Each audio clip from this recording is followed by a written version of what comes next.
Olá! Se a sua dúvida é a mesma que a minha, assista este vídeo sobre o papel do sistema renina-angiotensina e o SARS-CoV-2, o novo coronavírus descoberto no final de 2019. Muitas pessoas estão se perguntando se devem suspender os medicamentos que agem no sistema renina-angiotensina durante a pandemia da doença causada pelo SARS-CoV-2, chamada de Covid-19. Isto veio à tona após algumas publicações sobre a grande associação de Covid-19 com comorbidades como doenças cardiovasculares, diabetes e hipertensão.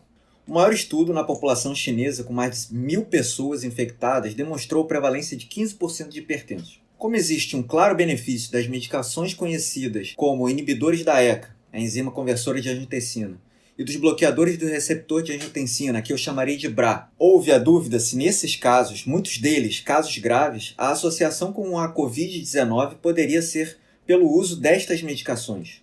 De antemão, podemos olhar com certa prudência, pois a idade mais avançada pode ser um fator de confusão. Os idosos são os mais acometidos pela Covid-19 e apresentam maior prevalência destas comorbidades. Outro ponto de confusão foi a taxa de hipertensão menor e o uso de bloqueadores do sistema renina-angiotensina, como IECA e BRA, ser bem menos comum entre os chineses que no restante do mundo. Mesmo assim, uma meta-análise com mais de 46.000 pacientes aponta para doenças cardiovasculares associadas à Covid-19, sendo a principal delas a hipertensão. Se você pesquisar sobre coronavírus, perceberá que em outras epidemias já havia uma forte associação às doenças cardiovasculares. O SARS-CoV-2, assim como outros coronavírus, como o SARS-CoV-1 e o MERS-CoV, ambos vírus da síndrome respiratória aguda grave, têm preferência pela ECA2 para entrar no organismo. A ECA2 está presente especialmente nos pulmões, mas também no coração, nos rins e no trato digestivo. Não é à toa que estes órgãos sejam os mais afetados nesta pandemia do coronavírus, sobretudo com gravidade pela miocardite, lesão pulmonar aguda e síndrome do desconforto respiratório agudo. Outro dado importante é que não há um mimetismo entre a ECA e a ECA2.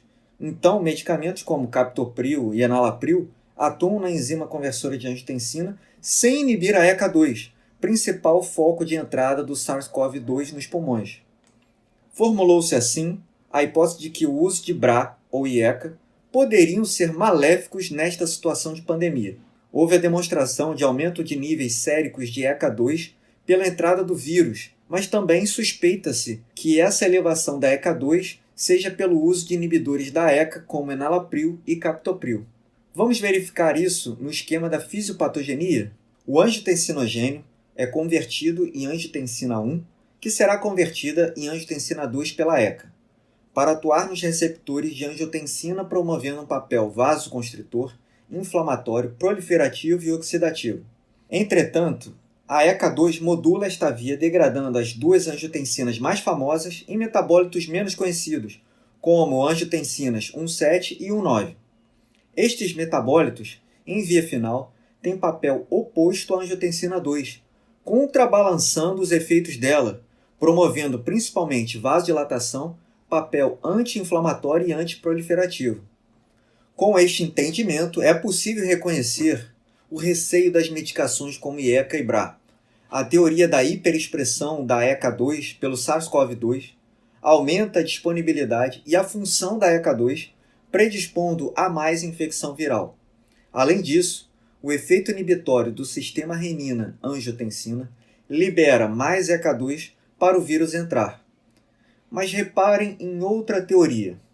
A teoria benéfica vem da observação em humanos infectados pelos coronavírus na época da SARS e da MERS. Ambos causavam síndrome respiratória aguda grave com acúmulo de angiotensina 2 e de várias citocinas inflamatórias, sendo chamada de cytokine storm ou tempestade de citocinas.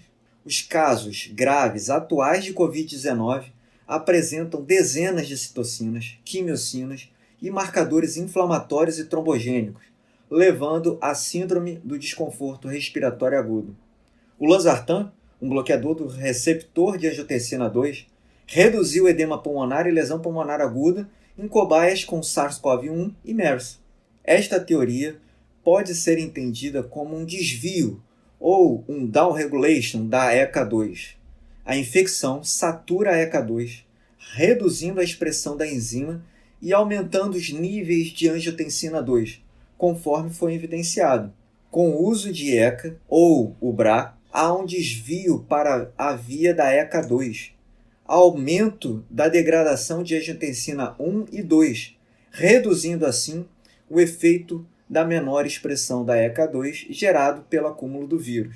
Por estes dois mecanismos, os bloqueadores do sistema renina-angiotensina podem ser auxiliares na contenção da resposta inflamatória, seja pela atenuação da ação da angiotensina, seja pelo reequilíbrio de forças entre os metabólitos pró e anti-inflamatórios. As dúvidas são muitas e difíceis de serem respondidas tão rapidamente. Meras associações devem ser analisadas com cautelas, pois existem fatores confundidores conhecidos e desconhecidos nesta nova pandemia. A desregulação da ECA2 com aumento da sua expressão e de sua ação pode ser maléfica pela entrada do vírus, mas também poderia aumentar metabólitos benéficos no equilíbrio proliferativo, oxidativo, inflamatório e vasoconstritor. Isto favorece a via da ECA2 como principal fonte de estudo para mitigar os efeitos deste novo coronavírus. É preciso lembrar do benefício no tratamento da hipertensão, da prevenção de lesão renal e na proteção de doenças cardiovasculares pelos bloqueadores do sistema renina-angiotensina. Por isso, devemos mantê-los sob pena de piorar ainda mais estas condições tão frequentemente associadas à Covid-19. A dúvida futura pode ser se acrescentaremos tais medicações para amainar a resposta inflamatória sistêmica pelo SARS-CoV-2. Até lá, muitas teorias podem surgir. O importante é estudar e não se precipitar. Um abraço e até a próxima discussão.